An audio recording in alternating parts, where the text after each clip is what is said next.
Hey there, strategic authorpreneurs. I'm Crystal Hunt. And I'm Michele Mitrani. We are here to help you save time, money, and energy as you level up your writing career.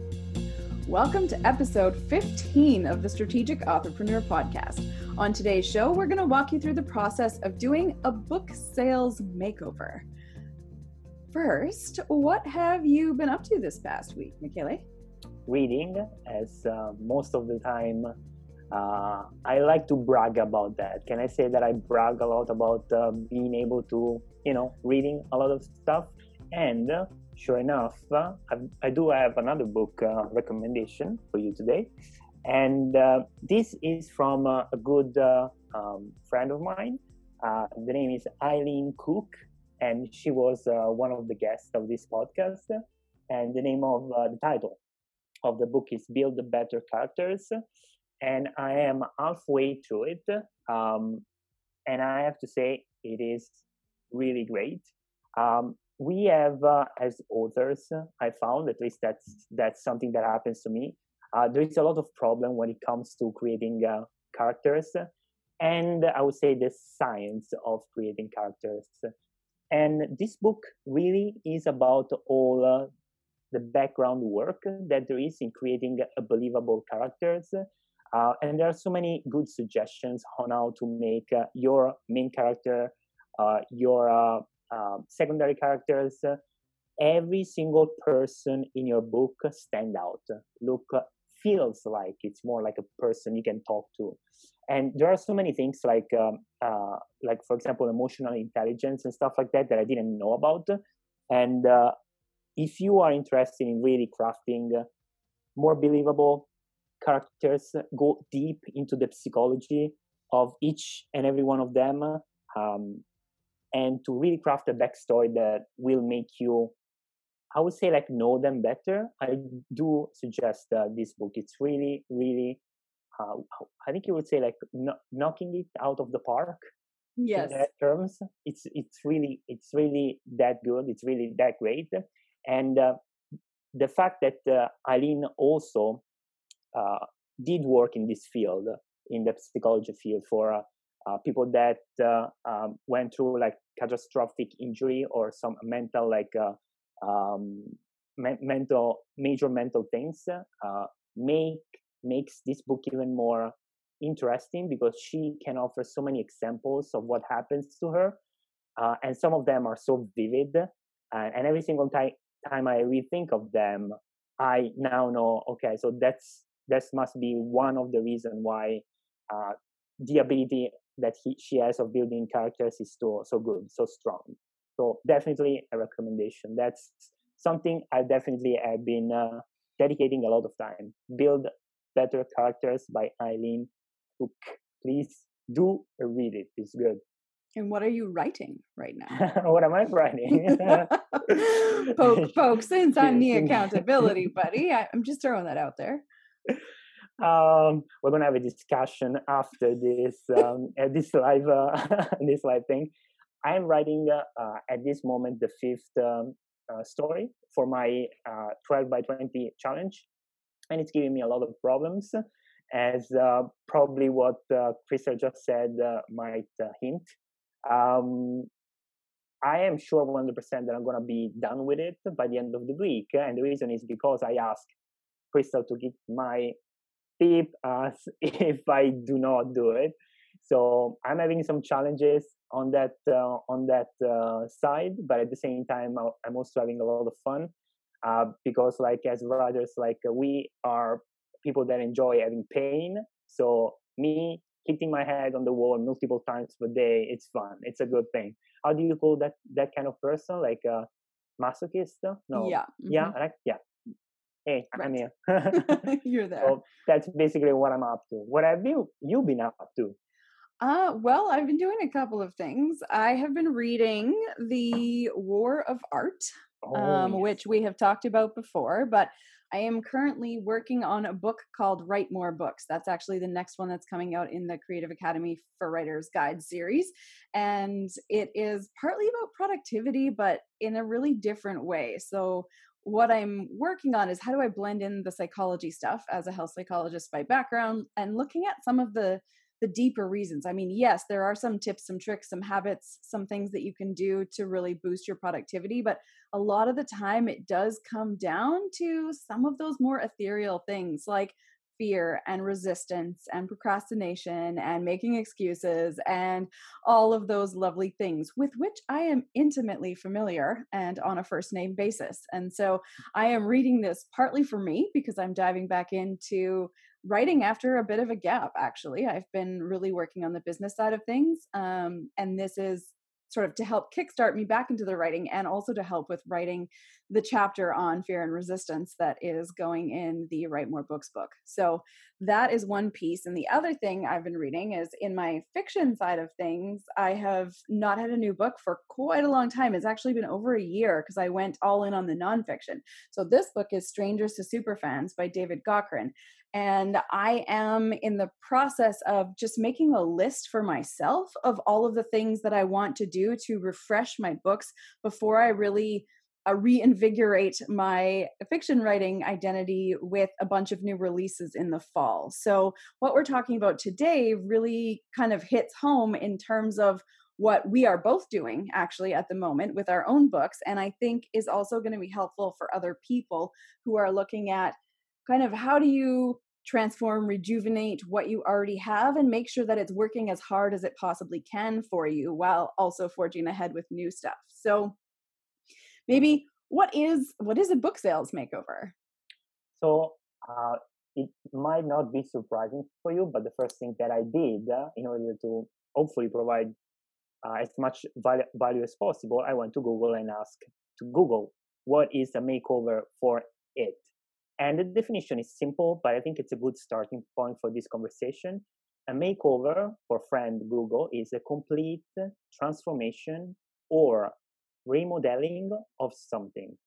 So this is beautiful because it can be book, it can be your book set, it can be your author business, it can be your video course, it can be anything. But because we're talking about books, I thought this was an interesting way of presenting today's subject. And it really is. It's like you don't have to spend too many words in what it is a makeover. It's like really rethinking on something that you already did and something that you already, in this case, wrote and published. The problem comes when you have to give your own definition of makeover on, in this case, a book. So when you're thinking of a book, you are not just thinking of the story. You are thinking of several different pieces that moves together. And so we spoke previously in other episode, but when you're saying book or novel, you're saying title, you're saying book description, you're saying price, you're saying keywords, you're saying front and back matters, you're saying pricing, you're saying also bought, and you go down a rabbit hole that can get you potentially crazy. So it is important, I think, to know what is the most important thing to focus first. As always, Krista, we always discuss about you have to focus on the thing that is going to propel you to the farthest point with the least effort, right? You can call it 80 by 20 Pareto principle, whatever you want to call it. I do believe with the book makeover is exactly the same thing. And I'm going to tell you a story, and I'm going to give you a very true example of something that is happening to me. So I've been working with Crystal for a few weeks about the project, which can be defined as a book makeover. I am on the process of remodeling, if you wish, transforming a series that I written and published in Italy years ago. We're talking about like 5 to 6 years ago. It's one of the very first things that I did as a self-published author. And as most of the time, I didn't know where to begin. It's a good thing to start from the definition. So a complete transformation or remodeling of something. Now, you remember when I said that a book is different part together, like a dozen different things. If you have a series, in my case, 4 books, you have to add to each of them something more. So it's 4 things. So what I'm trying to say here is that the process can paralyze a person. And it did that for me for some time. Writing a book is daunting, but having to doing a makeover might elicit a similar feeling, because you thought, or at least your brain, in my case, was like, okay, that's something that I did. I don't have to think about that anymore. Wrong, very wrong. And why is that, Crystal? It's because like we need to reinvent ourselves, and while we do that, we need to bring the books that we had in our past with us. So all that story brings us to today and to today's episode. The example that I wanted to give you was what I'm doing now to successfully making over, if you allow me the verb of my science fiction series, the Omnilogos in Italian. So the most important thing that I need to do is like, I need to make sure that I start this makeover, this remodeling, this transformation at a very specific point.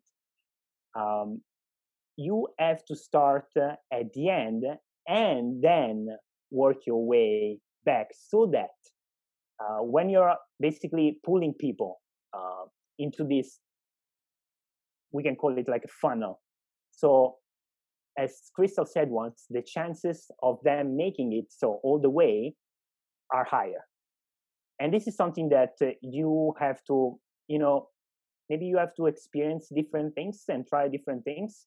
But the thing is, if you have a series, you have to take it piece by piece, bird by bird, I would say.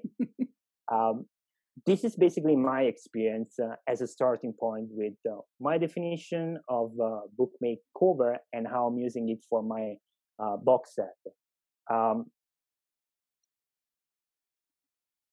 All these different parts that I've mentioned, book, back matter, front matter, pricing, and things, I believe that you should like sit down and have a list of the things that are the most important, the most urgent. They take you the least time to do, and then apply them maybe one day and then the other day. That means like to lay down a plan on what to do first and what to do last.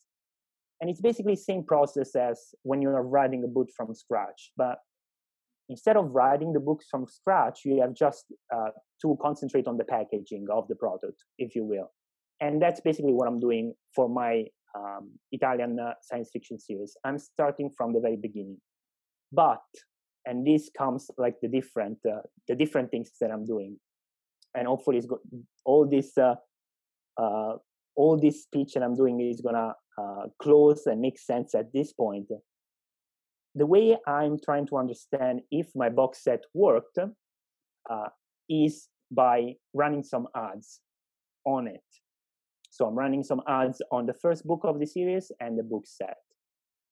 And I did change something based on the feedback that I got from strangers that don't know anything about me, which is translated for customers.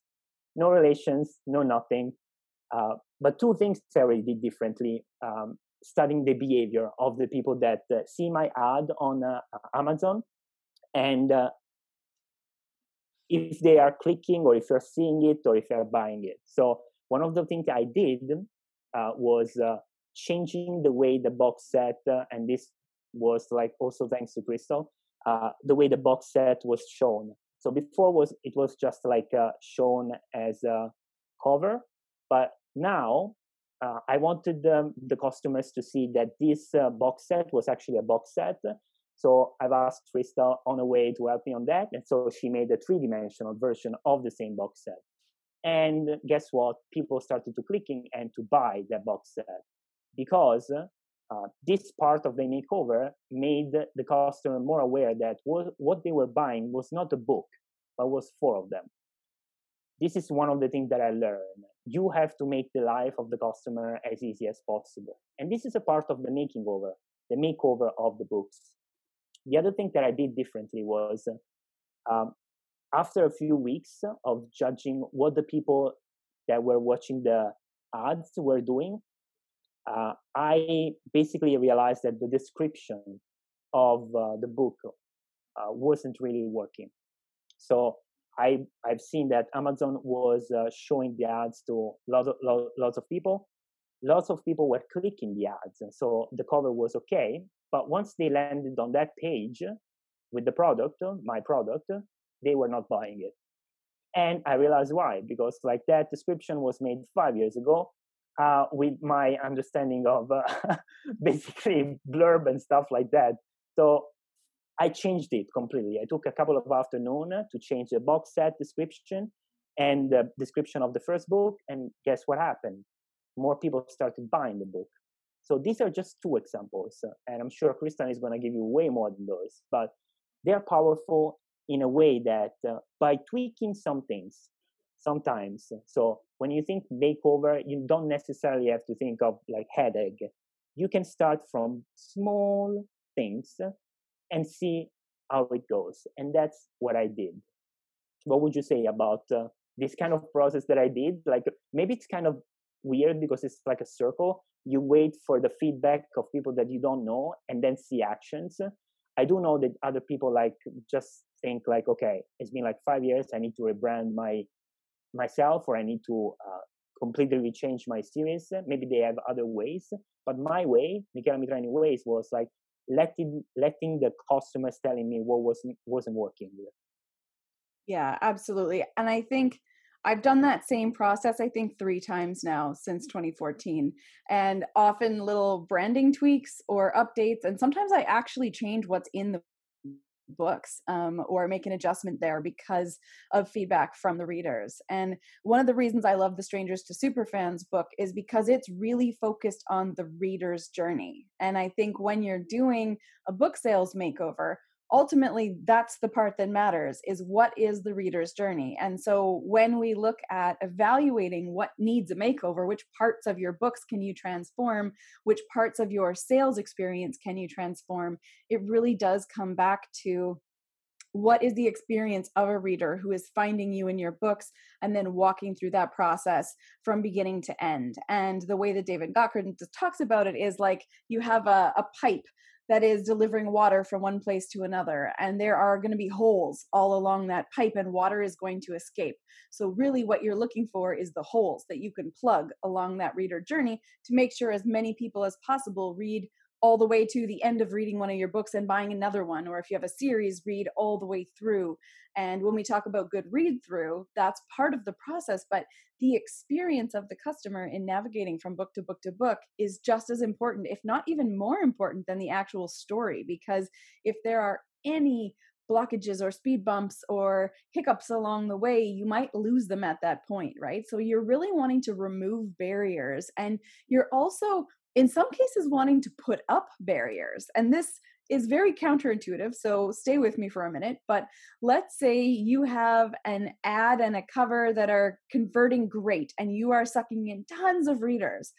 What if they're not the right readers? What if your cover is a little bit off market or a little bit off genre, and you're attracting readers from a couple different types of places? Like let's say I had a paranormal romance, but I was attracting some kind of fantasy readers who didn't really read romance.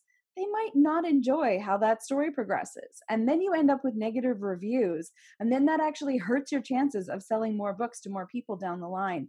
So one of the things that's really important to look at is alignment. Like how well are each of the pieces in your reader journey doing what they are supposed to do? And because I'm in the middle of the evaluation stage, and I think this is a situation where we can really use that careful author thing where we talk about K is for knowledge, A is for action, R is for reflection, and E is for evolution. So, I think I've got a checklist, which I will share. There will be a link in the show notes to the checklist for you to download to kind of guide you through doing this process yourself. But if you have, you sit down, you take a good hard look at your books and your various pieces in your reader journey, and then you evaluate before you change anything. You're going to take a hard look at what are the pieces that need updating. So maybe you sit down, you take a look at your cover and you ask yourself, okay, is this cover genre specific, genre relevant? Is it totally obvious to readers when they look at this what genre the book is? Am I in the right categories or subcategories on Amazon that match with what that cover and its branding say, right? Is that the good match for readers who are looking for a specific thing? You want to know, okay, how does my cover compare to the top, 100 covers in that genre on Amazon? Are you competitive in the market? If you are different, why are you different? Is it on purpose because it indicates something about your books and your writing?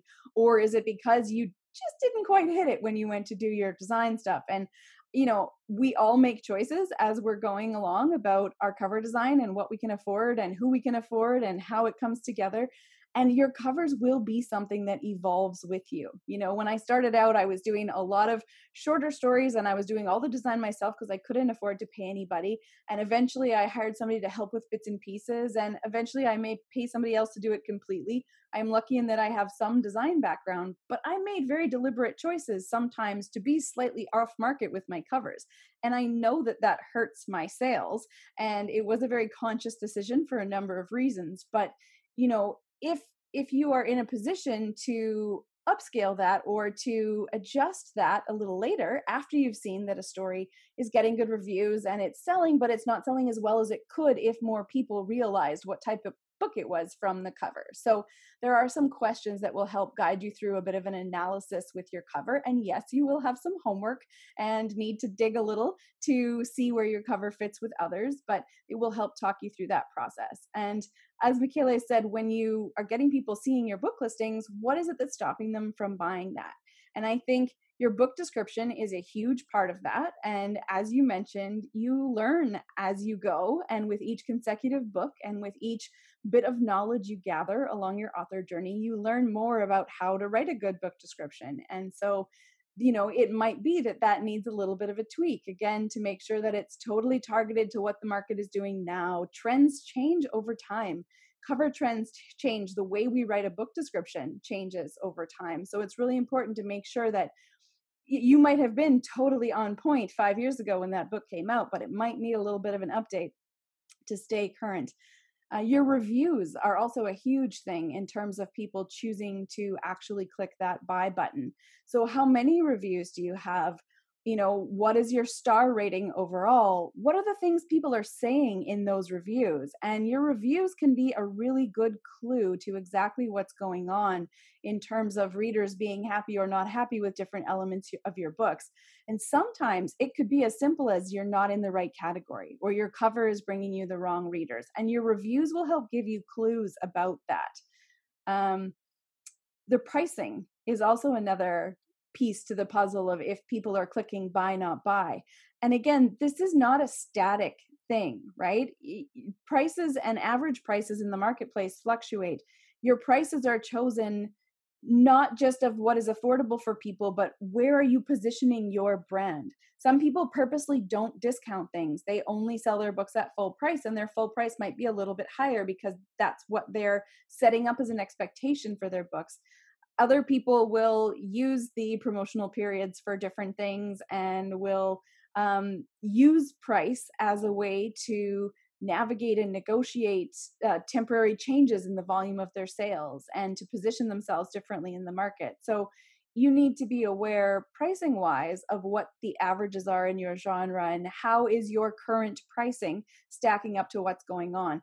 Your pricing needs to be sensitive to real world events. So for right now, as an example, we have COVID kind of shutting the world down to a point and everyone is at home and reading lots of things, but lots of people aren't working. And so things like Amazon's Kindle Unlimited program are seeing a huge boost in the number of people signing up for the program because people have limited budgets. And if they can read as much as they can read for $10 a month, then that's a much more appealing option for them than having to pay per book.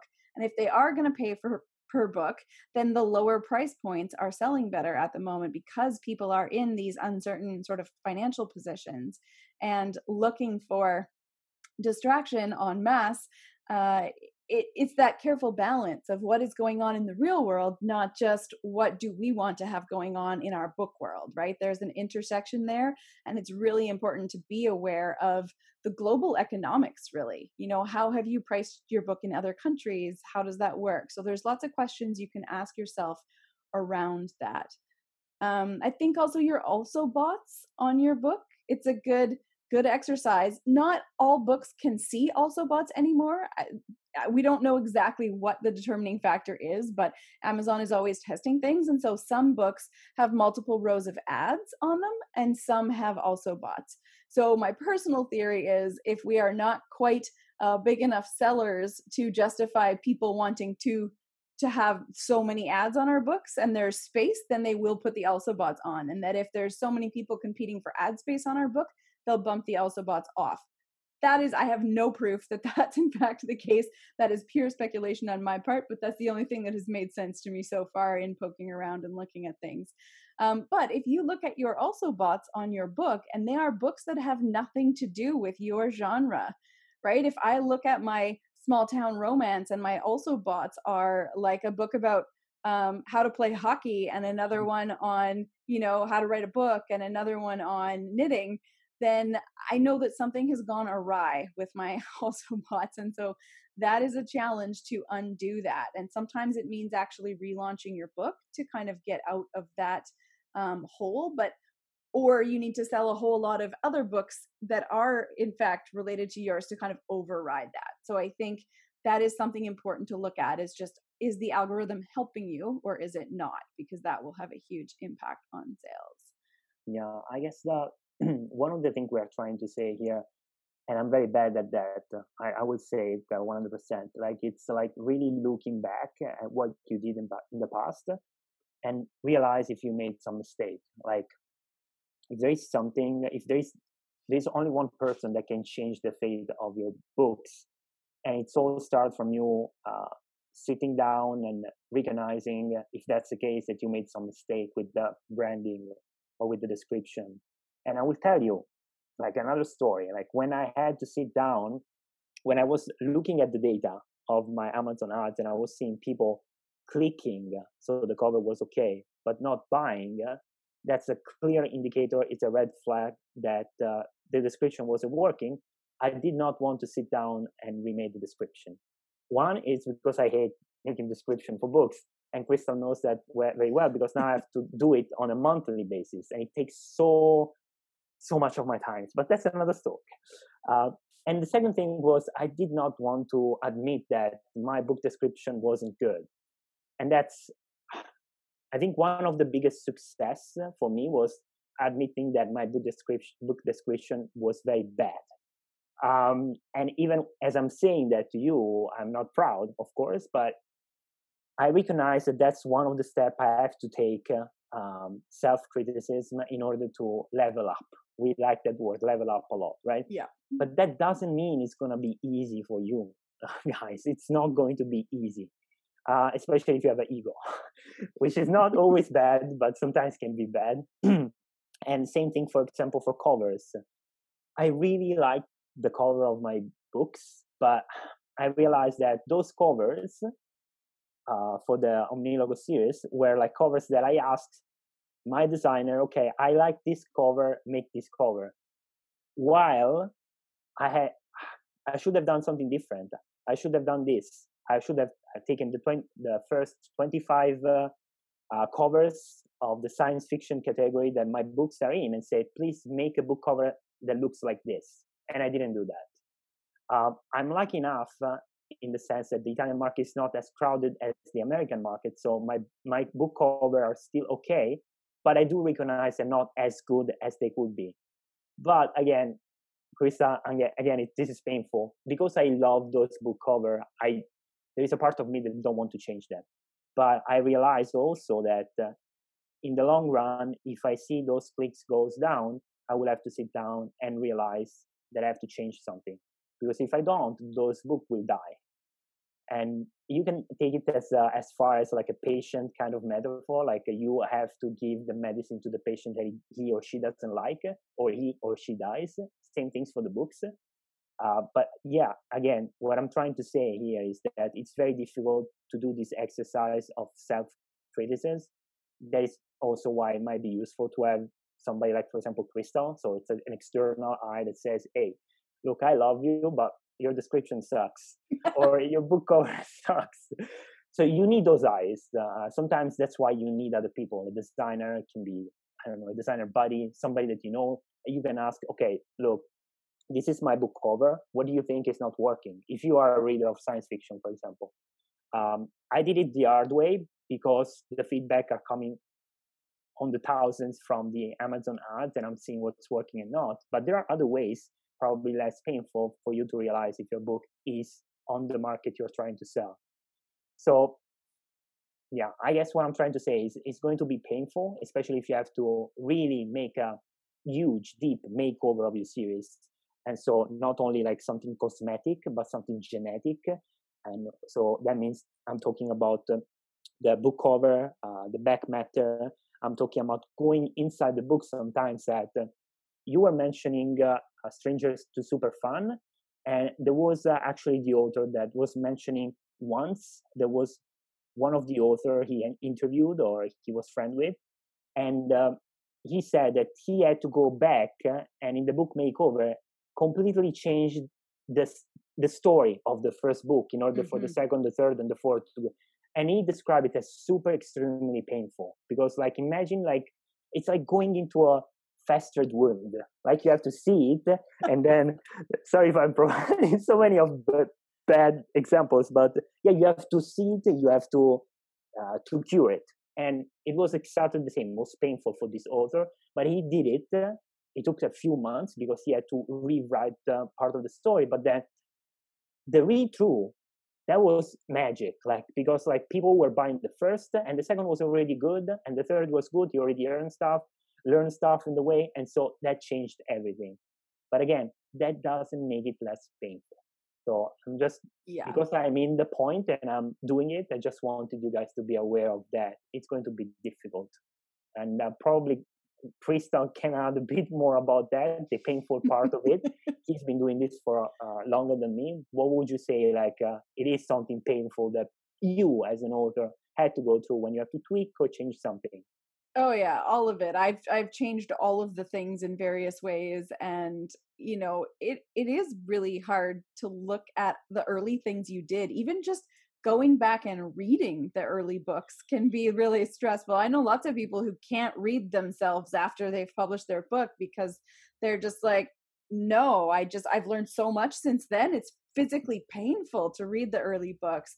And I think that is an interesting case study. When your early books are standalones, you can kind of decide, oh, maybe I'll kind of walk away from those. But if they're the beginning of your series and that's your entry point for your readers, you need to go back. If you've learned so much and you understand that that first book really isn't doing what it needs to do in terms of turning those readers of your first book into series long readers and fans, you've got to make a change, because otherwise it doesn't matter how much money you pour in, you are costing yourself opportunities with every reader who comes into that reader funnel. And I think that's something that's really important to talk about, is that when you're doing the analysis, you need to do it from the point of view of a reader who's coming in fresh. They're reading your first book.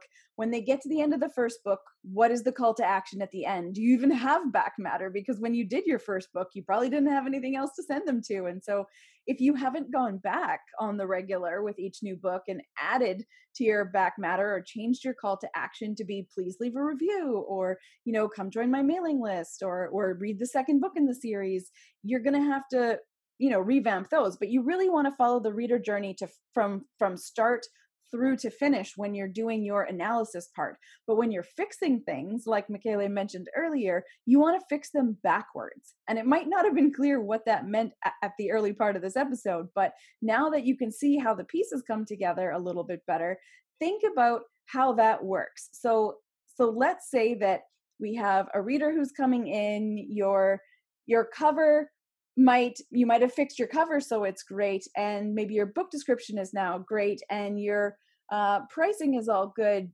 but you haven't actually edited the story. Then people are going to hit a wall and you're not going to get any further. So all these extra people who are buying your book are going to be disappointed potentially in the story and not going to go on to buy your other books. So when you're implementing your changes, if the first thing you do is actually fix up the story or the back matter, like look at what are going to be the stumbling blocks and work your way from the end to the beginning. Then you want to make sure that as you're upping your traffic to your book and the number of people who are clicking and buying, there is nothing to stop them from going all the way through the process. So even though it feels kind of counterintuitive because you think, oh, but if I had more people just buying it, then that would get me to the result I want. But that's not going to be sustainable because you are not creating fans. You're creating one-off people who buy a thing, but then don't make it all the way to the end of the journey where they become your super fans. And that's really where you want them to be, right? You want your ARC teams and your passionate fans and your review crews and your readers groups on Facebook to be filled with the people who made it all the way through that process and really, really love what you're doing. So I think, make your list and then look at what can I change quickly and efficiently and what will have the most impact and what do I need to do in what order to make sure that you're not upping your traffic before the flow is there perfectly for the readers to go all the way from beginning to end. Yeah, and I also think like something that it's worth to stress, underline, is that really you have to put yourself in the reader's shoes, and it's difficult. That's why it was so refreshing to read The Strangers to Superfan, because I don't think there is something similar, or at least I didn't ever read something like that. Usually, the point of view is from the author perspective, but never from the reader. So it is good to do this exercise so that you are aware of what are the steps. And especially for me, like the takeaway, the biggest takeaway that I got from Stranger to Super Fun was like, you have to shift your mentality, which is something very difficult because you are basically the author and you think and you perceive your story in a specific way. And when somebody else says differently, you stomp your feet, right? You say, I don't think you're right. That's wrong. That's death. It's like exactly like when you start saying, okay, my stories are wonderful, I don't need to change anything. And that's something that the great author says. The moment you say that sentence, you are dead as an author. And I think it's completely the same when it comes to a book makeover. You have to realize that you are the author and you count nothing when it comes to purchasing your book from another point of view, from the perspective of the customers. If the customers is not buying your book and it's the customer that you're looking for, in my case, it's the science fiction reader. In Crystal case would be a little romance set in a small contained area. If they don't like your book, if they don't buy your book, there's something wrong that you need to fix, period. And that's part of the difficulty of it. And that's why Stranger to Superfan was so refreshing, because basically it was saying, shut up and do the work in a very, of Yes. course, like a charming way, but it was saying this, and that's difficult. But again, go back, maybe have a glass of beer if you drink beer, relax a bit and really assess your assets. Think of your book as assets. And if they're not providing you with whatever you want to, price, income, whatever it is that you are seeking, you have to sit down and understand why. That's the whole point of this episode. It's like, you have built something beautiful for you, but you have to prove that to the other people. And the only way to prove it is if you are an author, and if you're an authorpreneur, is that person buying your book and then buying the next one. That's, I think, is the biggest takeaway of even the book, like a book like Strangers to Superfan. It's the most important thing. And I think something that's really interesting is that we apply stories in our mind to explain certain things. So let's say I'm not getting a lot of reviews on my book, even though I feel like I'm asking people to leave reviews and they're not. So that must mean they don't like it. But sometimes it's actually the problem is in the process or in the way you're asking for reviews or where you're asking for reviews. Because what if your request for reviews is after the end of the book as part of the back matter? And since Kindle starts doing a little pop-up thing on your Kindle app after you hit the end of the book, nobody realizes necessarily that there's more stuff after that. And so unless they know and they close that little end screen from Kindle and they keep scrolling, they're never going to see your call to action. So I think we have these assumptions about why things are happening or why things are the way they are, and we could tweak that. We could improve that. Maybe what we need when we send out a request to our readers to get them to post a review is we need a direct link to where they could leave that review, because finding the book and figuring out how to review it is actually the part they're struggling with. It's nothing to do with whether or not they liked it. And so it's interesting, we can make these small tweaks to make it easier for people, and then you start to get a different set of data, which brings me to a very important piece of all of this, which is the only way to know if something is working is to have actual hard numbers to look at, and proof for yourself and for others that what you're doing is working. And you need to track what you changed, and you need to track your various numbers, whether that's mailing list signups or number of reviews that you have on the different books or number of sales or number of page reads. But I think maybe you want to talk a little bit about the process we just set up for you this week in terms of tracking some of those stats. Yeah, so there are two ways you can do this: the painful way and very slow, which I don't recommend, which was mine, and then the smart way, which is basically learning how data impact on your other business. And I'm going to give you again a very concrete example. um, Up to, I would say, 7 to 2 hours ago, like the way for me to track data was like taking a spreadsheet, and without really knowing what I was doing, just putting numbers, and putting numbers and putting, for example, the name of the first book, the title of the second book, but I didn't have really any strategy. Um, and then I've asked Crystal, there must be a better way because I'm going crazy. And if I think I have to do this month by month, we're talking about an ongoing process. It's not just on a monthly basis.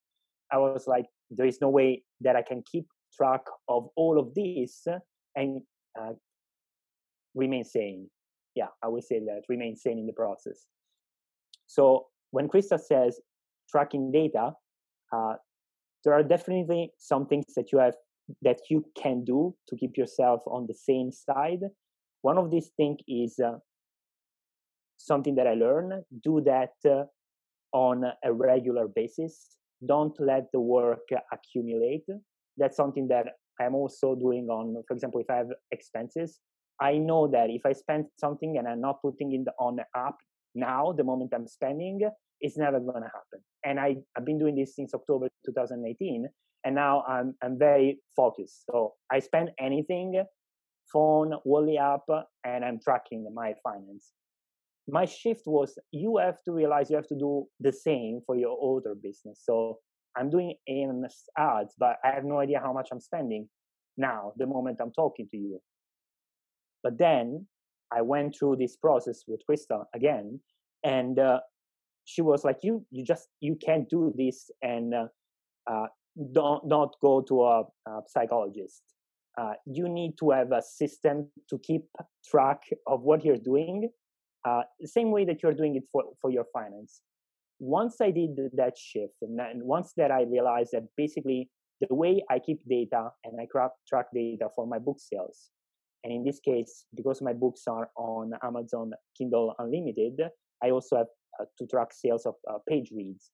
If I don't do that on a weekly, monthly basis, I know that the work is going to become so big that a factor like resistance will go into place. So what I'm trying to say is make your life easy, develop a system, if possible, even before you get into the makeover phase. Try to understand what's working and what's not working. In my case, I do not know how to get fancy with Excel, or what's the Google way of the spreadsheet? Google spreadsheet? Google Sheets. Sheet? Okay. I don't know exactly how that works, but I do now know, especially after yesterday when Crystal showed me for like 30 minutes, that there are some things that I can do to make the process faster. And now I learn how to do that. Once I know that, I can apply that to May, to June, to July, until 2000 and the end of the world, which is hopefully is going to happen very, very, very long in the future. But again, have a system in place. decide what's important to you. That's the second thing that I've learned. When I do my calculation and I track my data, I have some things that I look for, like the copy that I sold, the page read, how much I'm spending for Amazon ads. Um, um, so there are these things that you have to be aware. What are the things that from today until the end of this experiment you're going to keep track on? You can change that on a monthly basis, because if you do that, that's going to be, it's going to hurt you, because you're not going to have a benchmark and you cannot compare month by month what's happening, and it's bad for you. Not only because you will not know how far you've gone, but also because like you will lose against sanity in the process. So again, take some time to understand what are the things that are important for you to track, and then stick to it. Those are, I would say, the most important takeaways of what I've been learning and I'm learning when it comes to book makeover, and also keeping a track of the data regarding the book makeover or advertisement. And because we love you guys and we don't want you to do everything the hard way, we are in a position to be helpful. So I have recreated a spreadsheet similar to what Michele and I set up for him that will calculate some of these things for you and make your life much easier. There are some tools that will help with a variety of things like reader links or book report, do various kinds of analysis for you. And the Book Sprout folks have one, Data Sprout, I think. They all kind of do different things, but they also charge you fees once you start to get a little bit of income. So we'll put links to those tools, and we'll maybe do a whole episode on data and tracking in the future. But for now, you can go to strategicauthorpreneur.com and find episode 15 and look for the link to the resource. And so there will be a checklist for you to walk you through doing your own book makeover. And there will also be a spreadsheet. I may even get very ambitious and make you a little tutorial on how to use that spreadsheet on a video, so that you can see exactly how to update things. And if you need to do a little bit of customization for yourself, you'll be able to tweak it a little bit. So I am no Excel expert, but my husband has been teaching me all kinds of things about spreadsheets. And so I have come a long way, and I'm happy to share that knowledge with you. So that will be your homework, is to go and get that resource and then poke around and see how you can make it yours and work for you and your process. And now it is time for the Curious Jar. It's time. It's time. It's time. Okay, so I'm going to stick my hand in the jar. You're going to tell me when to stop. Stop. Oh, that was really fast. Yeah, okay. I know. Blue one. Oof. Okay. Our question from the Curious Jar. Okay. What is the part of the writing or publishing process that you find the most unpleasant, and what are your strategies to conquer it? The part of the writing and the publishing process, and what are your strategies to conquer it? So like, how do you get over that difficult part? Okay, you can start. So generous. No, ladies first. Okay. That's a tough one. So what do I find the most unpleasant? I mean, honestly, a lot of what we're talking about is the most unpleasant. I'm not great at looking backwards. I'm big on looking forwards, which means I just always want to move on to the next project. So for me, going back and like overhauling things and tweaking things and spending the time on making those tiny little incremental changes on stuff that already exists is really hard for me. That's not where my sort of natural inclinations go. My natural inclinations are like, ooh, story idea, squirrel, fun, characters, new things, worlds. And I just want to like make all the things in all the new places. And the shiny new stuff is where my attention wants to be. So there's definitely some challenge in doing these kind of ongoing business tasks and the maintenance things. And I'm really crap at doing stuff on a very regular basis. So I have been fully committed to this podcast, and we have been rocking a weekly like progress here for you, which for me is a big thing. I am great at binge creativity. I do my accounting 4 times a year. Like I will spend an entire day entering all the things from the previous 3 months, and I have good systems to make sure I don't miss things, but doing it like Michaela on an ongoing basis would just wither my soul into dust. I'm so bad at the constant stuff like that. It's like the same way I'm just not good at having exactly the same writing routine every day and doing that. I have time set aside for advancing writing projects, but I really do, I call it binge cycling in terms of what I'm working on. I will do all social media for like 2 weeks, and then I will write a whole book in 3 weeks. And, that's just how I operate the most efficiently for me. So I would say, yeah, the most painful parts are anything that requires steady incremental progress and the looking backwards and overhauling what already exists for me. There, did I buy you enough minutes? Yeah, thank you so much. You did a great job. Okay, good. Um, yeah, I would say like for me it's the reverse.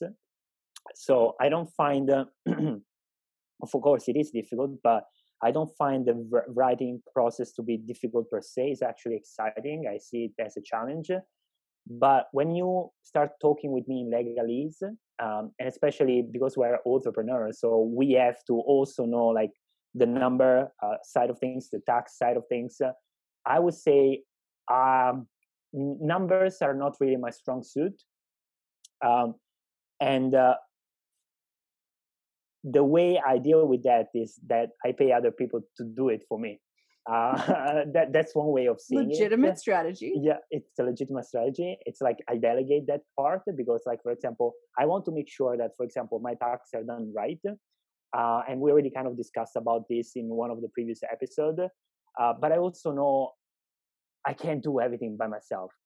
You mentioned a great book, the War of Art, and something that Steve Pressfield said, like a pro hires other pros to do other kind of things. So a pro author, for example, as a lawyer, you have a lawyer, for example, some other person that takes care of the tax. You can do it by yourself, but I recognize I'm not good enough, probably. I can bang my head on the wall writing wise all day and I will be loving it. But there are some things that I just don't recognize me, at least at this point, 33 age, not to be good enough. And because I don't want to screw it, I would say I delegate other people to do it for me. But at the same respect, I do recognize that it's not something I can keep avoiding forever. Because, for example, one of the other things that we discuss about is about growing. So what if in the future I need to, for example, hire a lawyer because I realize I want to be a more structured publishing company? For example, you call it You want to incorporate? Incorporate, yeah. When if everything is going to be okay and fine, like when things go bigger and bigger, right? That's something I'm very weak at, and this is my confession for you today. I am afraid of become maybe bigger because I know there are going to be more of the stuff that I don't like to deal with, that I will have to deal with, that are a planet away from writing, which is the thing I'm very much concerned about. You can close me in a cave and I will be writing, writing. But if you pay me good money to do that kind of money, kind of talk, kind of stuff, I'm not gonna get very much excited. But again, we need to grow as a people, as entrepreneur, and so I recognize that that's one of my lackings. I also need to be more curious on that side of the business, and in one sense, hopefully, I'm not sure how you're gonna take it, but I should be a bit more less artistic and a bit more businessman, if you will, which is one of the part of what we're talking about. But putting them together, the artist part and the business part, it is difficult. That's why there is a podcast that we created about that, because like Yes. hopefully you're gonna get something useful out of it. So I would say that's the difficult part for me. It's numbers.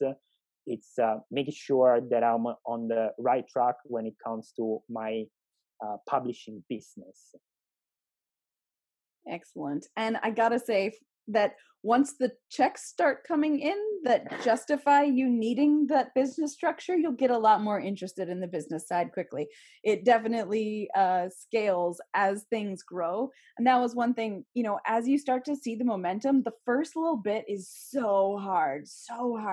But once you get that momentum and you kind of hit a little tipping point, you become much more personally invested and excited about the leveling up parts, because you realize then, okay, well, if I did this shift, I would keep more of my money, less would go to taxes.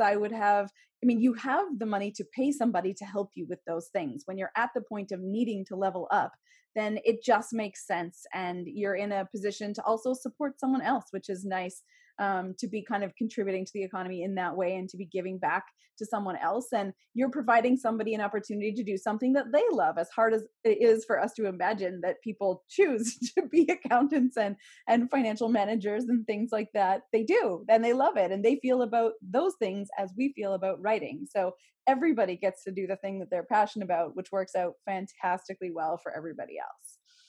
So, if you have something that you do not love about the writing and publishing process, we would like to hear about that. So drop it in the comments under this episode, or come to strategicauthorpreneur.com and leave it as a comment on episode 15 for us. We would love to hear the kinds of things you're struggling with and how you find a way around it.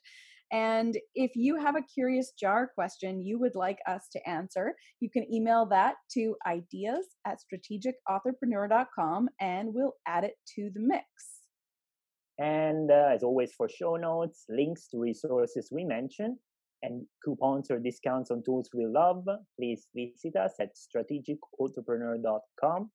You can also subscribe to the newsletter, and each week we'll make sure to email you just one thing that we think will help you on your entrepreneur journey, and also a link to our latest episode. If you want a gold star and 1,000,000 bonus points in the game of life, please leave us a review wherever you listen to this podcast. I don't know if we still count as new. I don't know when we get to stop being shiny and new, but for now, we definitely could use your help with a rating or two and a couple of comments. That'd be great. Thanks so much for taking time out of your busy life to get to know us, and be sure to subscribe so you don't miss out on our next episode, where we'll take a look at how to keep your writing habits on track with accountability coach and special guest Claire O'Connor. See you next week. Bye, everybody.